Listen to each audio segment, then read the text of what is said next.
In fact, the Marauder has several benefits as a city runabout. Imagine, for example, that you nip off to get a coffee, and this happens. Oh, that's not nice. No. Now, normally, the tow-away people leave you powerless and penniless, but not this time. The Marauder has got 290 brake horsepower and a top speed of just 70 miles an hour, which admittedly isn't brilliant. However, the torque figure is astonishing. 1,100 Newton meters of it, which is a lot. And that makes it pretty good in a tow-away tug-of-war.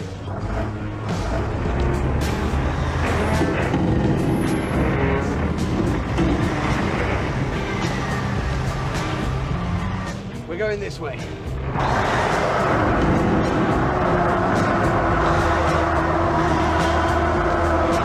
Yes, there you go. Another everyday irritation. Popping into the supermarket and coming out to find yourself blocked in. Again, no problem for the Marauder thanks to its vertical climbing system. Low range, four-wheel drive, diff lock, put in drive, handbrake off.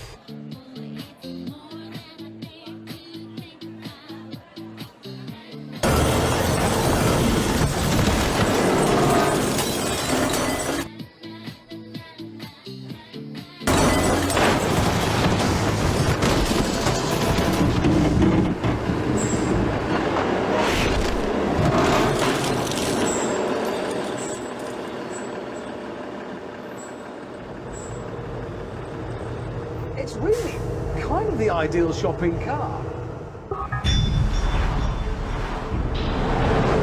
But let's not get carried away. Because, like everything, the Marauder has its weak points. Visiting a drive-thru, for example.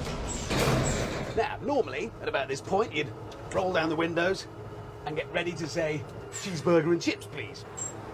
But the problem is the Marauder's windows are, you know, for tough situations. They're 90 millimeters thick. They can shrug off an RPG. And as a result, you can't open them. So this is where it gets a bit awkward.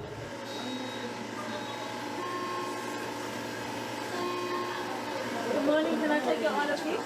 Hello? If you're there, I'd like a cheeseburger and some chips, please. This is the right situation, don't be alarmed. But the real problem comes when you drive around to collect your order. Right. Don't be alarmed, I'm not shooting.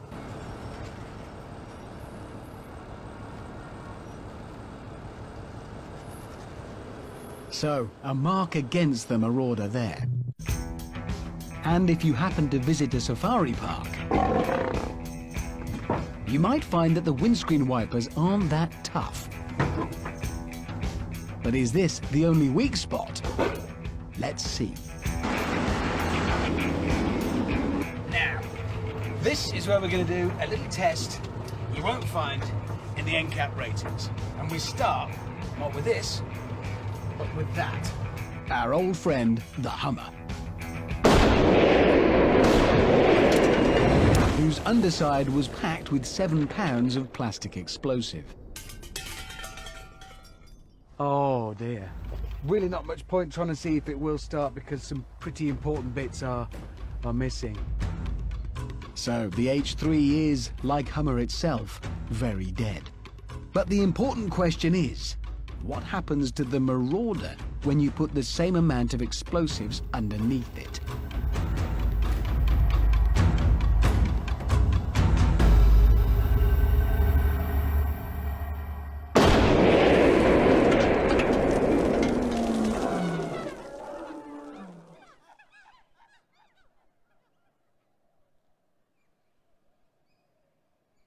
Right, well, clearly what's happened here is there was a fight between the Marauder and the Earth lost, and the explosion has just dug a big hole.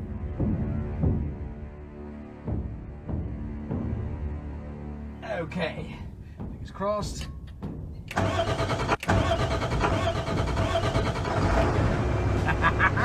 That was definitely an inconvenience, but really nothing more.